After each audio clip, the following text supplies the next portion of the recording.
નમસ્કાર ખેડૂત મિત્રો, હું રમેશ રાઠોડ, વિષય નિષ્ણાત પાક સંરક્ષણ કૃષિ વિજ્ઞાન કેન્દ્ર ગીર સોમનાથ.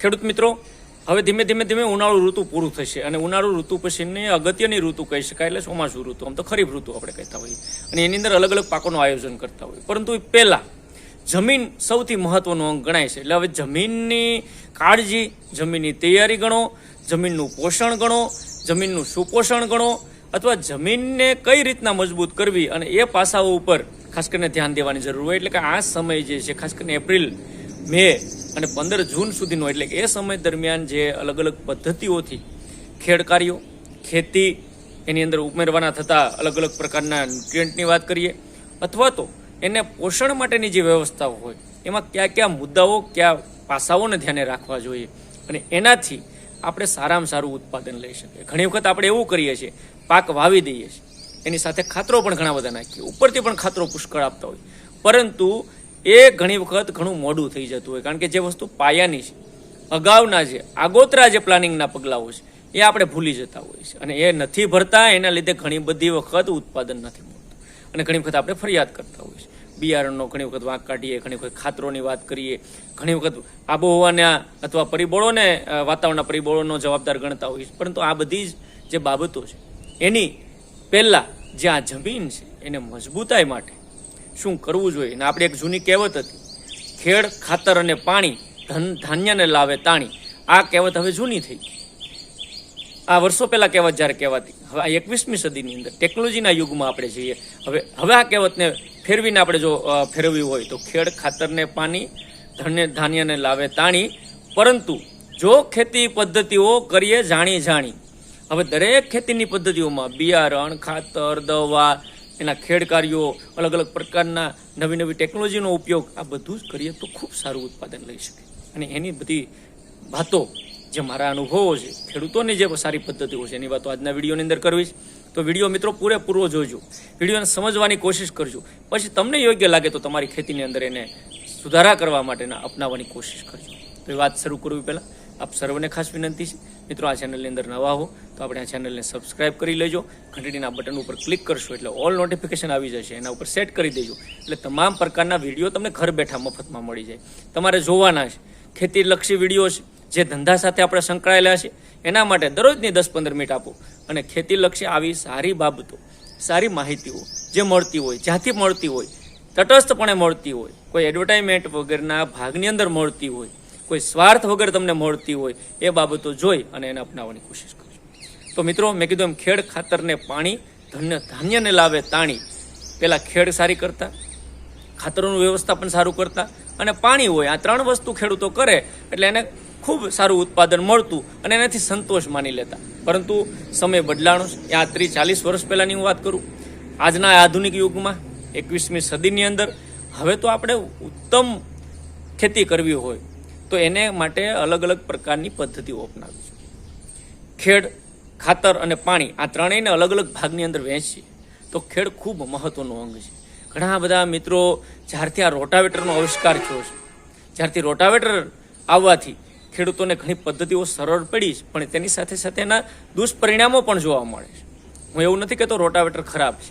કોઈ પણ ઇમ્પ્લિમેન્ટ, કોઈ પણ સાધનની સંશોધન થતું હોય તેની પાછળના ઘણા બધા કારણો હોય, ઘણી બધી વ્યવસ્થાના ભાગરૂપે થતું હોય, પરંતુ એનો કેમ ઉપયોગ કરવો અને કેટલો કરવો એ આપણે નક્કી કરવાનું હોય છે. અતિરેક કોઈ પણ વસ્તુનો ઉપયોગ કરવામાં આવે ત્યારથી એને નુકસાન થતું હોય છે.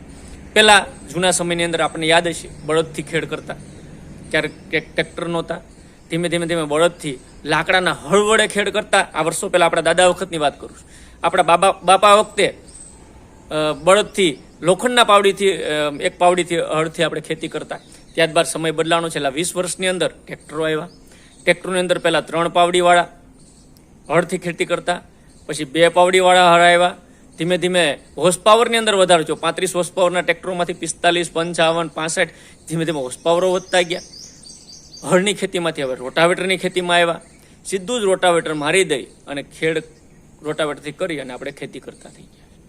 તો મિત્રો, આ સમયનો બદલાવ આવ્યો છે. એના દુષ્પરિણામો એ આવ્યા કે જે જમીનની અંદર આપણે જમીનના પોષણની જ્યારે વાત કરતા હોય તો જમીનને 2-3 વર્ષે એકવાર ઊંડી ખેડ કરી અને જો ઉનાળાની અંદર તપવા દઈએ, એક સિઝનનો એને પોરો આપી અને એ જમીન તપ્યા પછી યોગ્ય એને પાછું દાંતી મારી રાપ મારી હમાર મારીને વ્યવસ્થિત રીતે મહિનો દોઢ મહિનો રહેવા દઈ અને પછી ચોમાસાનો જ્યારે વરસાદ થતો ને પછી જે પણ પાક મગફળી, કપાસ, સોયાબીન આ પ્રકારના પાકો વાવતા હતા એનું ઉત્પાદન સારું થતું. કારણ કે જમીનની અંદર પોષક તત્વો જે છે અથવા જમીનની ભેજ સંગ્રહ શક્તિ છે, નિંદામણોનો જે નાશ થવો જોઈએ આ બધું થતું. હવે સમય પલટાણો, ત્રણેય સિઝન સતત પાક લેવાના અને એમાંય દાખલા તરીકે ચોમાસાની અંદર મગફળી લીધી, મગફળી કાઢીને ઘઉંસેણા કર્યા, ઘઉંસેણા કાઢીને તરત મગ, અડદ કે તલનું પાકનું વાવેતર કરવું, એ કાઢીને તરત જ ચોમાસાનું આયોજન કરવાનું. એટલે એ કાઢ્યા પછી સીધું જ રોટાવેટર મારવાનું, રોટાવેટર મારી અને સીધા જ હરિયા તણાઈ જાય અને સીધું વાવેતર થઈ જાય. રોટાવેટરથી મુશ્કેલી એ વહીથી કે જમીનની જે એક ધડો છે, જમીનનું લેયર જે છે 4-5 ઇંચ પછીનું લેયર હાર્ડ થઈ ગયું.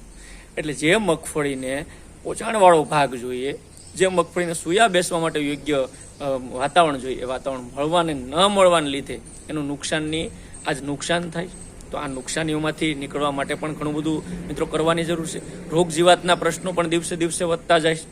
તો રોગોના પ્રશ્નો જે જમીનની અંદર જે નુકસાનકારક ફૂગો છે અથવા જે પણ નુકસાનકારક દાખલા તરીકે મુંડા હોય, વાયરવોર્મ હોય અથવા ઉદય હોય, આ પ્રકારની જીવાતોના નુકસાનકારક જે પણ સુષુપ્ત અવસ્થાઓ છે એને નાશ કરવા માટે પણ જમીનને ઉનાળામાં તપવા દેવી ખૂબ જરૂરી બનતી હોય છે. એટલે ઉનાળામાં જ્યારે જમીન તમારી તપશે તો આ નિંદામણ, રોગ અને જીવાતનો નાશ થશે. બીજી બાજુ પાછું વિચારીએ તો ઘણી વખત જમીન તપવા દેવાથી ઓર્ગેનિક કાર્બન ઘટવાની શક્યતાઓ સેવાતી હોય. પ્રાકૃતિક ખેતીની અંદર આપણે એમ કરી કે ખેડ ઓછી કરવાની થતી હોય. તો મિત્રો તમારે તમારી જે જમીન છે, તમારી જે પદ્ધતિ છે એને યોગ્ય રીતે કઈ રીતના તમે વ્યવસ્થાપન કરી શકો એ નક્કી કરવાની જવાબદારી તમારી છે. તમે જમીનને યોગ્ય રીતે ખેડી તપવા દઈ અને એની અંદર હવે વ્યવસ્થાપનની વાત આવે તો છાણિયું ખાતર, દેશી ખાતર જેને કહીએ છીએ, એ ખૂબ અગત્યનું. કારણ કે એની અંદર બધા જ ન્યુટ્રિયન્ટો રહેલા છે. ઓર્ગેનિક કાર્બન અથવા જમીનની પોષણ વધારવામાં એનો ખૂબ રોલ હોય છે.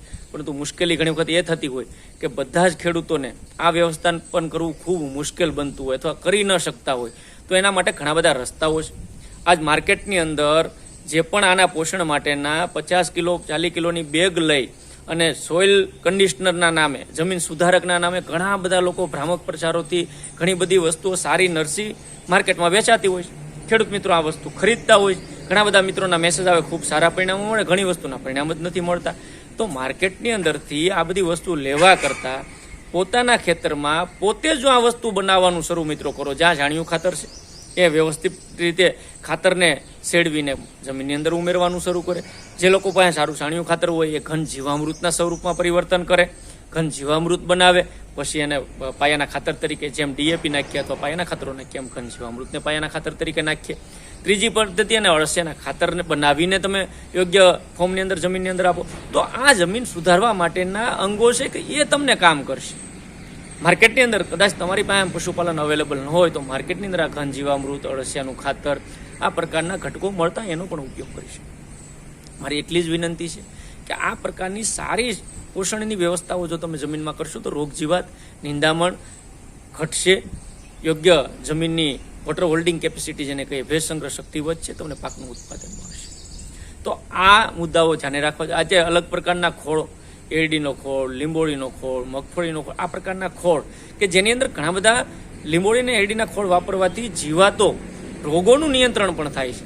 તો એ જમીનની અંદર ઉમેરવાથી તત્વોની સાથે સાથે આ રોગ જીવાત નિયંત્રણ પણ થશે. તો એ બાબતે એરડી અને લીંબોળીનો ખોળ જમીનની અંદર વાપરવાથી પણ ખૂબ સારા પરિણામો મળતા હોય. અને ખાસ કરીને 16 ગુઠાના વીઘા દીઠ મિનિમમ આપ 80 થી 100 કિલો જો વાપરશો તો ખૂબ સારા પરિણામો મને લાગે છે કે આ જમીન તમને આપશે અને ઉત્પાદન સારું આપશે. તો આ એક ખેડની પદ્ધતિ અને ખેડ સાથે પોષક તત્વોનું અલગ અલગ પ્રકારનું વ્યવસ્થાપન આ સમયે કરવું જોઈએ. એના સિવાય જીપ્સમનો પ્રયોગ પણ મિત્રો કરવા જેવો ખરો. ઉનાળાની અંદર ઘણા બધા મિત્રો એપ્રિલ-મે મહિનાની અંદર જ્યારે જમીનની અંદર કોઈ પાક નથી હોતો અથવા શિયાળુ પાક વાવીને ઉનાળુ પાકનું આયોજન ન કરતા હોય ત્યારે એની અંદર જીપ્સમ પણ ઉમેરી શકે. જીપ્સમ અત્યારે બજારની અંદર સરદારની અંદર એના બેગવાળું ફોસ્ફો જીપ્સમ મળે અથવા તો લૂઝની અંદર જે જીપ્સમ રો મટીરિયલ વધારાનું હોય છે કંપનીઓની અંદર એ તમને તમારા ખેતર સુધી પહોંચતું હોય. તમારા નજીકના સેન્ટરનો તપાસ કરજો, ત્યાંથી તમને જીપ્સમ પણ મળે અને જીપ્સમ પણ જમીનમાં ઉમેરવું જોઈએ.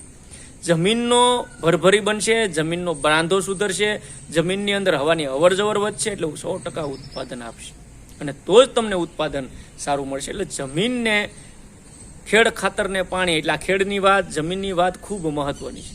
બીજું છે ખાતરનું વ્યવસ્થાપન. હંમેશા મિત્રો આપણી જમીનનું રાસાયણિક ઉત્કરણ એટલે જમીનની લેબોરેટરી પૃથ્થકરણ કરાવવું જોઈએ નજીકના સેન્ટરોમાં. તમને જ્યાં નજીક પડતું ત્યાં યોગ્ય રીતે તમામ મુખ્ય અને સૂક્ષ્મ તત્વોનું એકવાર પૃથ્થકરણ, એકવાર જમીનનો સારો લેબોરેટરીનો રિપોર્ટ કરાવી લ્યો.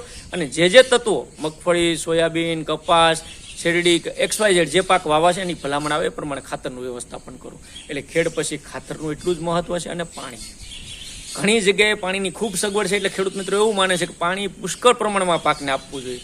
પણ વિજ્ઞાન એવું કહે છે કે કોઈ પણ પાકના છોડને ફક્ત ભેજની જરૂર છે, પાણીની જરૂર નથી. પાણીમાં ડૂબાડી રાખવાની જરૂર નથી. એટલે શિયાળુ અને ઉનાળુ પાકો જ્યારે વાવીએ છીએ તો એની અંદર ડ્રીપ ઇરિગેશન, ફુવારા સિંચાઈ પદ્ધતિ, રેનગેજ પાઇપ, આવી પદ્ધતિઓ અપનાવશે. જેટલું તમે સપ્રમાણ પાણી આપશો, ભેજ જરૂર પૂરતો જ રાખશો, વધારે પાણી નહીં આપો એટલા રોગ જીવાત ઘટશે, જમીનની અંદર ઉત્પાદન શક્તિ વધશે અને જરૂર પૂરતું જ ભેજ રાખવાથી નિંદામણનો પ્રશ્ન પણ ઘટશે. એટલે ખેડ, ખાતર અને પાણી, ધન ધાન્યને લાવે તાણી.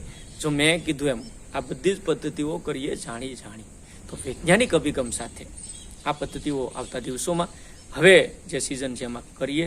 ઊંડી ખેડનો કન્સેપ્ટ હોય એને એ રીતના લઈએ. રોટાવેટરની જે ખેતીઓ છે જ્યાં ફક્ત ને ફક્ત તમે ઊંડી ખેડ કરી દીધી છે, મોટા પ્રમાણમાં તમારા ઢેફા નીકળ્યા છે, એને જ્યારે તમારે સમતર કરવા માટે રોટાવેટર વાપરતા હોય તો ઠીક છે. એના પછીની જે આપણી જે જૂની પદ્ધતિઓ છે, પાંચચું છે, રાપ છે, દાંતી છે, સમાર છે, આ બધા જ ઘટકો પણ કરવા પડે. અને સમાર એટલા માટે મારવામાં આવતો કે પહેલાં ઊંડી ખેડ કરી જમીનને ઢેફા ભાંગી અને સમાર મારી દે અને પછી જે વરસાદ થતો તો વરસાદનું પાણી પૂરેપૂરું કોમ્પેક્ટલી એમાં સંગ્રહ થતો અને લાંબા સમયથી ચોમાસામાં આપણે આ ભેજનો ઉપયોગ કરી શકતા અને ચોમાસામાં સારામાં સારી ખેતી કરી શકતા. આ સમય બદલાણો છે તો આ સમયના અનુરૂપ આપણે ખેતીઓની પદ્ધતિઓને પણ મિત્રો બદલાવીએ. એટલે ખેડ, ખાતર ને પાણી આ કન્સેપ્ટને ખૂબ સારી રીતે આપ કરો એવી શુભકામના. આપ ખેતીની પદ્ધતિઓ પણ ચેન્જ કરજો, ફેરફાર કરજો, ચોક્કસથી ઉત્પાદન ખૂબ સારું મળશે એવી આશા રાખીએ. તો મિત્રો આજના વિડીયોની અંદર એટલું જ. ફરી પાછા મળશું એક નવા વિષય સાથે, નવી માહિતી સાથે. ત્યાં સુધી મને રજા આપશો. આપ સર્વે મિત્રોનો ખૂબ ખૂબ આભાર, ધન્યવાદ, થેન્ક યુ.